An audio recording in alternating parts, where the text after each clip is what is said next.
Paperboy. Ouais, c'est l'idée. Dommage. Les mecs, les savons.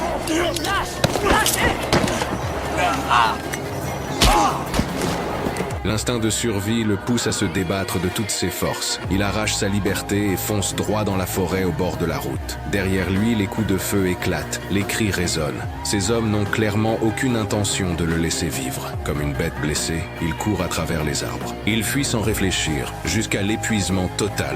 Il s'effondre lourdement au sol, la conscience vacille, le monde devient silencieux. Seuls les oiseaux tournent au-dessus de lui. On ne sait combien de temps passe. Paperboy finit par reprendre connaissance. Son corps est brisé, mais il avance, errant sans direction dans la forêt. C'est alors qu'un homme étrange, casquette vissée sur la tête, apparaît. Un malaise instinctif le traverse. Il tente de s'éloigner. L'homme le suit, lentement. J'ai perdu mon bébé. Quoi?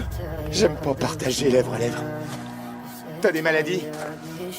Arrête de me suivre, le vieux.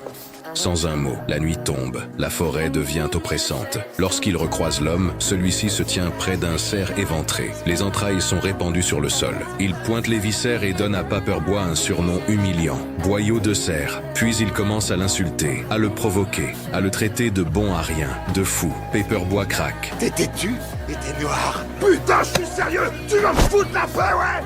T'es exactement comme ta mère. Il est à bout. Il veut juste s'asseoir, respirer, rassembler ses pensées. Mais l'homme lui murmure d'une voix glaciale. Dans ce monde, seuls les morts ont le temps. Sérieux, fous-moi la paix, merde, à la fin. Écoute, et tu vas crever, gamin. Et si t'es mort, je vais prendre tes pompes.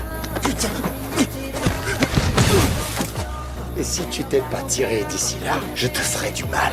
Le fou se met alors à compter. Des chiffres sans logique, sans ordre, un décompte imprévisible, plus terrifiant que n'importe quelle menace claire. L'instinct reprend le dessus. Il se relève, titube et disparaît dans l'obscurité.